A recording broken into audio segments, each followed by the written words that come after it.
Example 2 in 2.1 just extends the idea that we could have stretches as well. Both of these, there we go, have both reflections and stretches. But what I want to do to help deal with this is I want to talk about that what we're doing here is we're transforming y equals root x into y equals a times the square root of b times x minus h plus k. And if you can identify a, b, h, and k, then you're really using your chapter 1 knowledge just with a more complex function. So for part A here, I'm going to write it again as y equals 3 times the square root, and I'm going to put a -1 here, and then an x minus 1. And what that helps, I think, to help students to identify is that a is equal to 3, b is equal to -1, h is equal to +1, and k is equal to 0. And I'll just run through that really quickly, that a is the number multiplied on the outside of that radical. B is the number multiplied onto the x directly. H is the number subtracted from the x variable. And then finally, I kind of ran out of colors here, k is the number added to the entire function, but there's nothing being added to that radical, so therefore k is equal to 0. Now, it's really important that if you don't do a translation, then h or k must be 0, but if you don't do a stretch, then a or b must be 1. And the logic behind that is adding 0 doesn't do anything, but multiplying by 1 is what doesn't do anything or doesn't affect the variable when it comes to stretches. And that's a little bit of a difficult part for a lot of students, but it is important that if I'm multiplying by 1, a horizontal stretch by 1 really does nothing. Okay, now what I want to do is, I want to talk about these using language. So if a is 3, we have a vertical stretch by 3. If b is equal to -1, then we have a reflection.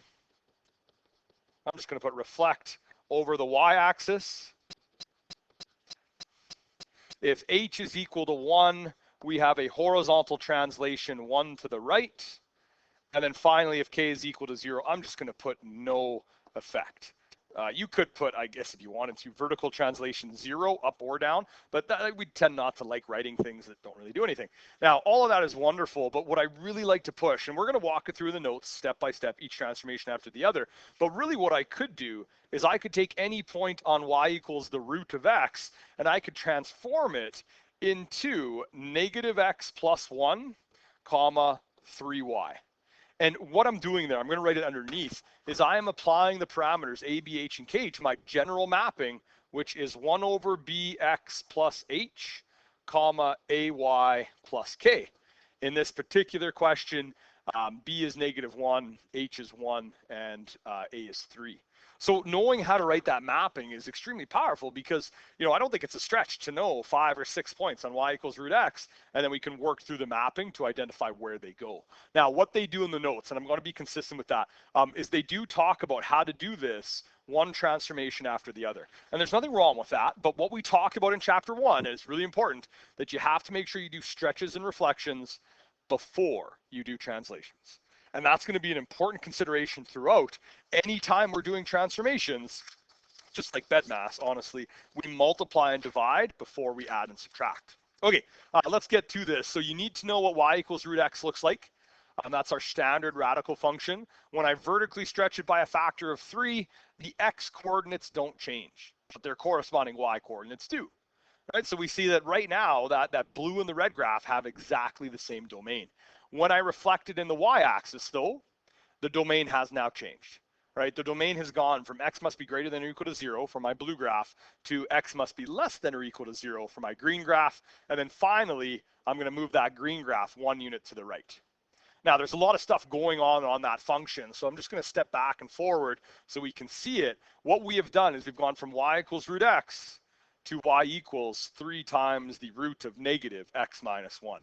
And I know the question doesn't ask for it, but it's never a bad idea to be able to look at a graph and talk about the domain and range. And the domain and range of this function for x is going to exist from -infinity to +1, and it's any real number within, and y is going to exist from 0 to infinity.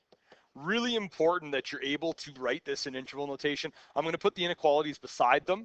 This top one would be that x must be less than or equal to +1. The bottom would be that y must be greater than or equal to 0. right? Interval notation becomes all the more important as we work through this course. So please don't just kind of shove it to the side and think you don't have to worry about it. You do. You have to be able to read and write interval notation. All right, that's part A. For part B, we're going to do something very similar, except they don't do us a favor here. They don't put the equation in the form that we like. And I'm going to write that over here again, that y is equal to a times the square root of b times x minus h, and then finally plus k on the outside. They have y isolated in our general transformation form. Y isn't isolated in part B here, so I'm going to do that first. And it's not bad. I just have to add 3 to both sides, and I get that y is equal to, and I'm going to write it a little bit differently again. I'm going to write it as negative 1 times the square root of 2x, and then plus 3 on the outside like that.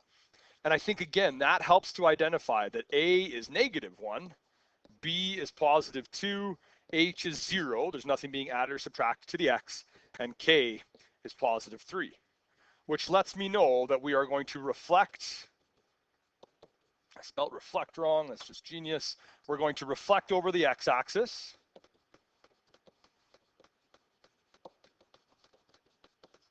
We are going to horizontally stretch it by 1 over b, so 1/2 in this case. This, again, has no effect. Wouldn't even have to write that. I wouldn't dock you for that. If it does ask you to identify the parameters, you do have to tell me that h is 0.